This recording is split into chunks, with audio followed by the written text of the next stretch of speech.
Hi ಎಲ್ರಿಗೂ ನಮಸ್ಕಾರ. ನೀವು ನೋಡ್ತಾ ಇದ್ರೆ ನಮ್ಮ KFI. ನಾನು ಆಂಕರ್ ರಂಗನಾಥ್ ಗೌಡ. ಡಿಸೆಂಬರ್ 5ನೇ ತಾರೀಕು ಚಿತ್ರಲಹರಿ ರಿಲೀಸ್ ಆಗ್ತಾ ಇದೆ. ಸೊ ಇಂದು ಸಿನಿಮಾದ ಡೈರೆಕ್ಟರ್ ಹಾಗೂ ಒಬ್ರು ಪಾತ್ರಧಾರಿ ಮತ್ತೆ ಹಿರಿಯ ಕಲಾವಿದರು ಅಂತಾನೆ ಹೇಳ್ಬೋದು. ಅವರನ್ನ ನಮ್ಮ ಕಾರ್ಯಕ್ರಮಕ್ಕೆ ಸ್ವಾಗತ ಕೋರೋಣ. ಸೊ ಈಗ ಪುರುಷೋತ್ತಮ್ ಸರ್ಗೆ ಸ್ವಾಗತ. ಸರ್ ನಮಸ್ಕಾರ. ನಮಸ್ಕಾರ ಸರ್, ನನಗೆ ಅವ್ರ ಹೆಸರು ಮರ್ತೋಯ್ತು. ಅವ್ರ ಹೆಸರು ಸರ್? ಅವ್ರ ಹೆಸರು ದೀಪು. ಮುಂದೆ ಏನು ಸರ್ನೇಮ್ ಇರೋದು ತಂಡೂಲ್ಕರ್ ಅಲ್ಲ, ತೆಂಡೂಲ್ಕರ್. ದೀಪಕ್ ಟೆಂಡೂಲ್ಕರ್. ಈ ಸೀನಿಯರ್ನ ಇದಕ್ಕೆ ಹಾಕಬಾರ್ದಂತ ಏನ್ 60 ವರ್ಷ ಕರಳು ಮಾಡೋದಂಗೆ ನನ್ನ ಹೆಸರು ಪಿಕ್ಚರ್ ಒಂದೊಂದ್ಸಲ ಹೆಸರು ಇಡ್ತಾರೆ. ಏನೇನ್ ಹೆಸರು ಇಟ್ಟಿದ್ದಾರೆ ಸರ್? ಸರ್ ನಮ್ದು ಹೆಸರು ಒರಿಜಿನಲ್ ಹೆಸರು ಸರ್ನೇಮ್ ಜೊತೆಗೆ ದೀಪಕ್ ಎಸ್ ಸಾವಂತ್ಕರ್. ಓಕೆ. ಒಂದ್ ಸಿನಿಮಾ ಏನೋ ನಾನೇ ಖುದ್ದು ಹಾಕ್ಸಿದೆ. ಸೆಕೆಂಡ್ ಪಿಕ್ಚರ್ ದೀಪಕ್ ಸಾವರ್ಕರ್, ದೀಪಕ್ ಟೆಂಡೂಲ್ಕರ್, ಅಂಬೇಡ್ಕರ್ ಒಂದು ಹಾಕ್ಸೋದ್ ಬಾಕಿ ಇತ್ತು. Deepak S Sawantkar sir. ಅದು ನೆನಪಿರಲ್ಲ ನಮಗೆ, ಯಾಕಂದ್ರೆ ಪಿಕ್ಚರ್ ವರ್ಕ್ ಮಾಡಿರ್ತಾರೆ. ಲಾಸ್ಟಲ್ಲಿ ಹಾಕ್ಬೇಕಾದ್ರೆ ದೀಪು ನನಗೆ ದೀಪು ಕರೆದ ಅಭ್ಯಾಸ ಆಗಿರ್ತದೆ ನನಗೆ. ಆ ಸರ್ನೇಮ್ ಮರ್ತೋಗಿರ್ತದೆ. ಕೊನೆಗೆ ಸಿಗಲ್ಲ ಅವನ ಸರ್ ಫೋನ್ ಮಾಡಿದಾಗ, ಸಾವರ್ಕರ್ ಇರಬೇಕು, ಒಂದು ಪಿಕ್ಚರ್ ಸಾವರ್ಕರ್, ಒಂದು ಅವಂತ್ಕರ್, ಇನ್ನೊಂದು ಬರೀ ಕರ್ಗಳೇ ಹೋಗ್ತದೆ. ಸೀಲ್ ಮಾಡಿಸ್ಕೊಟ್ಬಿಡ್ತಾರೆ. ಎದುರುಗಡೆ ಬಂದಿದ ತಕ್ಷಣ ನಿಮ್ ಹೆಸರು ನಿಮಗೆ ಮರ್ತೋಗ್ಬೇಕು ಅನ್ನೋ ತರ ಮಾಡ್ಬಿಡ್ತಾರೆ. ಒಟ್ನಲ್ಲಿ ಅದ್ ಎಷ್ಟೊಂದು ಕುಟುಂಬಗಳಿಗೆ ನೀವು ಬಿಲಾಂಗ್ ಮಾಡ್ತೀರಾ ಅಂದ್ರೆ ಸರ್ನೇಮ್ ನ ಚೇಂಜ್ ಮಾಡಿ ಟೆಂಡೂಲ್ಕರ್ ಅವ್ರು ಕರ್ಕೊಂಡು ಹೋಗ್ಬಿಟ್ರಲ್ಲ ಅವರು. ನೋಡಿ, ಯೋಗ ಅದು. ಹೌದು. ಓಕೆ. ಅಂಡ್ ಡೈರೆಕ್ಟರ್ ಆಗಿ ಒಂದು ಚಿತ್ರಕ್ಕೆ ವರ್ಕ್ ಮಾಡಿದ್ರೆ ಸರ್, ವರ್ಕ್ ಮಾಡಿದಂತ ಒಂದು ಎಕ್ಸ್ಪೀರಿಯನ್ಸ್ ಹೇಗಿತ್ತು ಮತ್ತೆ ಚಿತ್ರ ಹೇಗ್ ಮೂಡಿ ಬಂದಿದೆ? ಚಿತ್ರ ಫಸ್ಟ್ ನನ್ನ ಟೀಮಿಗೆ ಜಾಯ್ನ್ ಆಗಿದ್ದ ಒಂದು ಅದ್ಭುತ. ಯಾಕಂದ್ರೆ ಆಕ್ಚುಲಿ ನನ್ನ ಗೆಳೆಯ ಧರ್ಮ ಅದಕ್ಕೆ ವರ್ಕ್ ಮಾಡ್ಬೇಕಾಗಿತ್ತು. ಅವ್ನು ಬಿಜಿ ಇರೋದಕ್ಕೆ ನನ್ನಲ್ಲಿ ಹೋಗಿ ಪರಿಚಯ ಮಾಡಿಸ್ಕೊಟ್ಟ. ಸೊ ಅಲ್ಲಿಂದ ನನ್ನ ಜರ್ನಿ ಸುರೇಶ್ ಅವ್ರ ಜೊತೆ ಶುರುವಾಗುತ್ತೆ. ತುಂಬ ಒಳ್ಳೆ ವ್ಯಕ್ತಿ.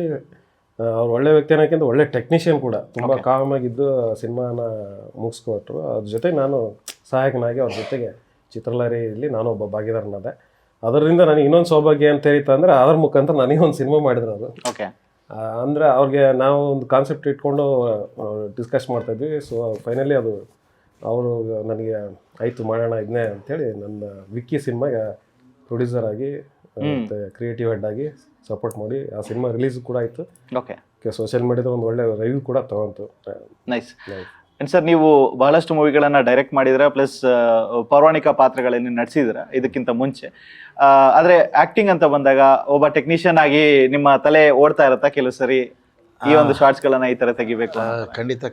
ಯಾಕಂದ್ರೆ ಆಕ್ಚುಲಿ ನಾನು ಮ್ಯಾಕ್ಸಿಮಮ್ ಸಿನಿಮಾ, ಈಗ ನಂದು 36 ಸಿನಿಮಾ ಆಗಿದೆ. 36ರಲ್ಲಿ ಸುಮಾರು 28 ಸಿನಿಮಾ ಬರೀ ಪೌರಾಣಿಕ ಐತಿಹಾಸಿಕ ಸಿನಿಮಾಗಳು ಮಾಡಿರೋದು. ಮಿಕ್ಕಿದ್ದು ಕಮರ್ಷಿಯಲ್ ಮಾಡಿದ್ದೀನಿ. ಓಕೆ. ನಾನು ಆ್ಯಕ್ಚುಲಿ ಪರದೆ ಹಿಂದೆ ಜಾಸ್ತಿ ಕೆಲಸ, ಪರದೆ ಮುಂದೆ ನಾನು ಆ್ಯಕ್ಟಿಂಗ್ ಮಾಡಿ ತುಂಬ ಕಡಿಮೆ. ಅದು ನನ್ನ ಪಿಕ್ಚರ್ಲಿ ಯಾವುದೋ ಒಂದು ಸಣ್ಣ ಪುಟ್ಟ ಯಾರು ಕಲಾವಿದರು ಬರದೇ ಇದ್ದರೆ, ಒಂದು ವೇಳೆ ಏನಾದ್ರು ಬುಕ್ ಮಾಡಿರ್ತೀನಿ, ಆ ಕಲಾವಿದ್ರು ಏನೋ ಪ್ರಾಬ್ಲಮ್ ಆಗಿ ಬಂದಿರಲ್ಲ, ಆ ಪೊಸಿಷನ್ ಸುಮ್ಮ ಶೂಟಿಂಗ್ ನಿಲ್ಸೋಕ್ಕಾಗಲ್ಲ, ಅವಾಗ ನಾನೇ ಆ ಪಾತ್ರ ಮಾಡಿರ್ತೀನಿ ಅಷ್ಟೇ. ನನಗೆ ಈ ಚಿತ್ರಲಹರಿ ಸಿನಿಮಾಗೆ ನನಗೆ ಅದ್ರ ಇದೇ ಇರಲಿಲ್ಲ, ಗೊತ್ತಿರಲಿಲ್ಲ. ನಮ್ಮ ಡೈರೆಕ್ಟರ್ ನಮ್ಮ ದೀಪು ಸರ್, ನಿಮ್ಗೊಂದು ಪಾತ್ರ ಇದೆ, ಬಂದು ಮಾಡಬೇಕು ಅಂದರು. ನಾನು ಇಲ್ಲಪ್ಪ, ನಾನು ಪಾತ್ರ ಹಿಡ್ದ ಅಭ್ಯಾಸ, ಪಾತ್ರ ಮಾಡೋ ಅಭ್ಯಾಸ ಇಲ್ಲಪ್ಪ ನನಗೆ. ಓಕೆ. ಸರಿ, ಪಾತ್ರ ಮಾಡೋ ಅಭ್ಯಾಸ ಇಲ್ಲ ಸರ್. ನಮ್ಮ ಹಾಸನ ಮಹಿಮೆಯಲ್ಲಿ ಒಂದೊಳ್ಳೆ ಕಾಮಿಡಿ ಕ್ಯಾರೆಕ್ಟರ್ ಮಾಡಿದ್ದೆ, ಸ್ವಾಮೀಜಿ ಪಾತ್ರ. ಅದು ಇವರು ಡೈರೆಕ್ಟರ್ ವರ್ಕ್ ಮಾಡಿದರು. ಗುರುಳೆ ಅದರಲ್ಲಿ ನೀವು ಮಾಡಿದಿರಿ, ಅದೇ ಥರ ಇದು ಮಾಡಿ ಗುರುಳೆ ಒಂದು ಒಳ್ಳೆ ಪಾತ್ರ ಇದೆ. ಅಪ್ಪ ಏನೋ ಬಂದು ಮಾಡ್ತೀನಿ, ಬಟ್ ನನಗೆ ಪರದೆ ಹಿಂಭಾಗ ನನಗೆ ಅಭ್ಯಾಸ ಇದೆ, ಮುಂಭಾಗ ಕಷ್ಟ ಆಗುತ್ತೆ. ಇಲ್ಲ ಗುರುಳೆ ಇದೆ, ಮಾಡ್ತಾರೆ ಬನ್ನಿ ಗುರುಳೆ ಅಂತ ಏನೋ ಇದು ಮಾಡಿದ್ರು. ಅಷ್ಟೊತ್ತಿಗೆ ಡೈರೆಕ್ಟ್ರು ಸುರೇಶ್ ಅವರು ಕೂಡ ಪರಿಚಯ ಆದರು ಅವಾಗ ನನಗೆ. ಸರಿ ಮಾಡಿ ಸರ್, ಪಾತ್ರ ಇದೆ ಅಂತ ಹೀರೋಯಿನ್ ತಂದೆ ಪಾತ್ರ ಕೊಟ್ಟರು. ತುಂಬ ಚೆನ್ನಾಗಿ ಬಂದಿದೆ, ಸ್ಕ್ರಿಪ್ಟು ತುಂಬ ಚೆನ್ನಾಗಿ ಮಾಡಿದ್ದಾರೆ. Very good team.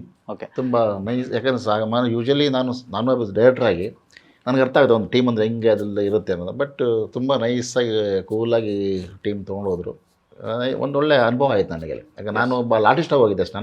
ನಾನೊಂದು ಎಲ್ಲೇ ಹೋಗಲಿ, ನಾನು ಈಗ ನನ್ನ ಕೆಲಸ ಏನು, ನಾನು ಡೈರೆಕ್ಟ್ ಇದ್ದಾಗ ನಾನು ಸಿನಿಮಾ ಡೈರೆಕ್ಟ್ರನ್ನ ಅಷ್ಟೇ. ಇಲ್ಲಿ ಬಂದು ಆರ್ಟಿಸ್ಟ್ ಅಷ್ಟೇ. ನನ್ನ ಕೆಲಸ ಏನು, ಅವ್ರು ಏನು ಹೇಳ್ತಾರೆ ಅದು ಮಾಡೋದು ಅಷ್ಟೇ ನನ್ನ ಕೆಲಸ. ಹಾಗಾಗಿ ಖುಷಿ ಆಯ್ತು ನನಗೆ ಟೀಮ್ ವರ್ಕ್ ಮಾಡೋದು. ನಮ್ಮ ಡೈರೆಕ್ಟರ್ ನಮ್ಮ ದೀಪು ಚೆನ್ನಾಗಿ ಇದು ಮಾಡಿದರು, ಡೈರೆಕ್ಟರ್ ಸುರೇಶ್ ಅವರು ಕೂಡ. ಆಮೇಲೆ ಎಲ್ಲನೂ ಹೆಚ್ಚಾಗಿ ನಾನು ಥ್ಯಾಂಕ್ಸ್ ಹೇಳೋಕ್ಕಾಯ್ತು ಪ್ರೊಡ್ಯೂಸರ್ಗೆ. ಅವ್ರಿಗೆ ಅನ್ನದಾತಿ ಅಂತ ಹೇಳ್ತೀನಿ, ಅನ್ನದಾತಿ ಮಹಾಲಕ್ಷ್ಮಿ ಅಂತ, ಅನಿತಾ ಲಕ್ಷ್ಮಿ ಅಂತೇಳಿ ಅವ್ರ ಪ್ರೊಡ್ಯೂಸರ್ ಅವರು. ನವನೀತ ಲಕ್ಷ್ಮಿ ಅಂತ ಹೇಳಿಲ್ವಾ ಇವ್ರಿಗೆ ಸೆಟ್ಟಲ್ ಕೂಡ ಎಲ್ಲ ಮುಗಿದ್ಮೇಲೆ ನನ್ನ ಕಡೆನೇ ತಿರುಗಿ ನೋಡ್ತೀವಿ. ದೀಪು ಎಲ್ಲ ಓಕೆನಾ, ಇನ್ಮೇಲೆ ಜವಾಬ್ದಾರಿ ಅಂತ. ಎಷ್ಟು ಇದು ಮಾಡಿದ್ರು ಕೊನೆಗೆ ಹೊತ್ತು ಅದು ಸರಿ ಇದೆ. ಇದೊಂದು ಪ್ರಾಬ್ಲಮ್ ಅಂದ್ರೆ ಇವಾಗ ನೋಡಿ, ನನ್ನ ಜೊತೆ ಹೀರೋಯಿನ್ ಇದು ನನ್ನ ಹೆಂಡತಿ ಕ್ಯಾರೆಕ್ಟರ್ ನಂಗೆ ಇದು ಗೊತ್ತಿಲ್ಲ, ಇದುವರೆಗೂ ಗೊತ್ತಿಲ್ಲ. ಸರ್ ಇವನ್ನೇ ಕೇಳಿದೆ, ಎಷ್ಟು ಮೂವಿನಲ್ಲಿ ಹೆಂಡತಿ ಚೇಂಜ್ ಆಗ್ತಾನೆ ಅಂತ. ಮನೆಗೆ ಹೋಗುವಾಗ ಅವ್ರಿಗೆ ಒಂದು ಗೂಗಲ್ ಲೊಕೇಶನ್ ಹಾಕಿ ಕಳ್ಸಿರ್ತೀವಿ, ಮತ್ತೆ ಎಲ್ಲರೂ ಹೋಗ್ಬಿಟ್ಟಿರ್ತಾರೆ. ರೇಷ್ಮೆ ಇದು ಪರವಾಗಿಲ್ಲ. ಆ್ಯಕ್ಚುಲಿ ತುಂಬ ಚೆನ್ನಾಗಿತ್ತು ಸರ್, ತುಂಬ ಒಳ್ಳೆ ಕತೆ, ಒಳ್ಳೆ ಸಬ್ಜೆಕ್ಟು. ಆಮೇಲೆ ಇದೇ ಡಿಸೆಂಬರ್ 5ನೇ ತಾರೀಕು ರಿಲೀಸ್ ಆಗ್ತದೆ ಪಿಕ್ಚರ್ ಥ್ರೂಔಟ್ ಕರ್ನಾಟಕ. ನಾನು ಒಂದು ಹೇಳೋದೇನಪ್ಪ ಅಂದರೆ, ನಾನೊಬ್ಬ ಡೈರೆಕ್ಟ್ರಾಗಿ ಹೇಳೋದೇನಪ್ಪ ಅಂದರೆ, ಈ ಸಿನಿಮಾ ಅನ್ಸ್ಕೊಳಲ್ಲ ಸರ್. ಇದು ಚಿತ್ರಲಹರಿ ಏನು ಇದೆಯಲ್ಲ, ಅದು ಸಿನಿಮಾ ಅನ್ಸ್ಕೊಳಲ್ಲ. ಅದು ಒಬ್ಬ ಆಡಿಯನ್ಸ್ ಏನು ಥಿಯೇಟ್ರಲ್ಲಿ ಕೂತು ನೋಡ್ತಾರಲ್ಲ, ಆ ನೋಡ್ತಾ ಇರ್ಬೇಕಾದ್ರೆ ಇದು ನಂದೇ ಸಬ್ಜೆಕ್ಟ್ ಅಲ್ಲ, ಇದು ನಂದೇ ಸಬ್ಜೆಕ್ಟ್, ಇದು ನಂದೇ ಕಾನ್ಸೆಪ್ಟ್, ಇದು ನಂದೇ ಕತೆ, ನಾನೇ ಇದರಲ್ಲಿ ಇದೀನಲ್ಲ, ನಂದೇ ಹೇಳ್ತಾ ಇದ್ರನ್ನ ಅನುಭವ ಆಗುತ್ತೆ. ಇಲ್ಲಿ ಒಂದು ಥ್ರಿಲ್ ಇದೆ, ಆ್ಯಕ್ಷನ್ ಇದೆ, ಸಸ್ಪೆನ್ಸ್ ಇದೆ, ಜೊತೆಗೆ ಒಂದು ಸೆಂಟಿಮೆಂಟ್ ಇದೆ. ತಂದೆ ಮಗಳು ಸೆಂಟಿಮೆಂಟ್ ಇರ್ಬೋದು, ತಾಯಿ ಮಗಳು ಸೆಂಟಿಮೆಂಟ್ ಇರ್ಬೋದು, ಫ್ರೆಂಡ್ಶಿಪ್ ಇರ್ಬೋದು, ಎಲ್ಲ ಒಂದು ಇದಿದೆ. ಅದೆಲ್ಲ ಜೋಡಿಸ್ಕೊಂಡು ತುಂಬ ಚೆನ್ನಾಗಿ ತೊಗೊಂಡಿದ್ದಾರೆ. ಕತೆ ತುಂಬ ಅದ್ಭುತವಾಗಿದೆ, ನರೇಷನ್ ತುಂಬ ಅದ್ಭುತ, ಸ್ಕ್ರೀನ್ ಪ್ಲೇ ತುಂಬ ಚೆನ್ನಾಗಿ ಮಾಡಿದ್ದಾರೆ. ಹಾಗಾಗಿ ಸಿನಿಮಾ ನೋಡ್ತಾ ಇದ್ದರೆ ಆಡಿಯನ್ಸ್ಗೆ ಕನೆಕ್ಟ್ ಆಗುತ್ತೆ ಸಿನಿಮಾ.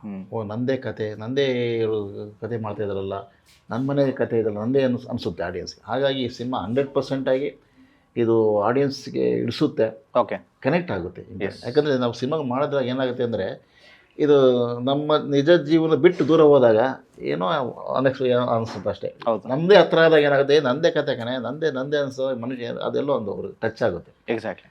ಹಾಗಾಗಿ ಸಿನಿಮಾ ಎಲ್ರಿಗೂ ಇಡಿಸುತ್ತೆ, ಸಕ್ಸಸ್ ಆಗುತ್ತೆ ಅನ್ನೋ ನಂಬಿಕೆ ನನಗಿದೆ.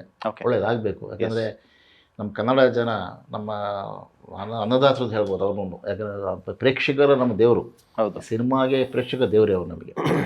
ಹಾಗಾಗಿ ನಮ್ಮ ಏನು ಕನ್ನಡ ಸಿನಿಮಾ ನೋಡಬೇಕು, ಅವರು ಆಶೀರ್ವಾದ ಮಾಡಬೇಕು, ಹರಿಸ್ಬೇಕು. ಯಾಕಂದರೆ ಪ್ರತಿಯೊಬ್ಬರು ಅಫ್ಕೋರ್ಸ್ ಇವಾಗ OTT ಬಂದಿದೆ, ಎಲ್ಲ ಇರೋದು. ಆದರೆ ಥಿಯೇಟ್ರಿಗೆ ಬಂದು ನೋಡಿದ್ರೆ ಅಷ್ಟು ಬಂಡವಾಳ ಹಾಕಿರೋ ಪ್ರೊಡ್ಯೂಸರ್ಗೆ ಒಂದಿಷ್ಟು ಧೈರ್ಯ ಬರುತ್ತೆ, ಮತ್ತು ಬಂಡವಾಳ ರಿಟರ್ನ್ ಬಂದಾಗ ಏನಾಗುತ್ತೆ ಮತ್ತೆ ಇನ್ನೂ ಸಿನಿಮಾ ಮಾಡ್ಬೋದು.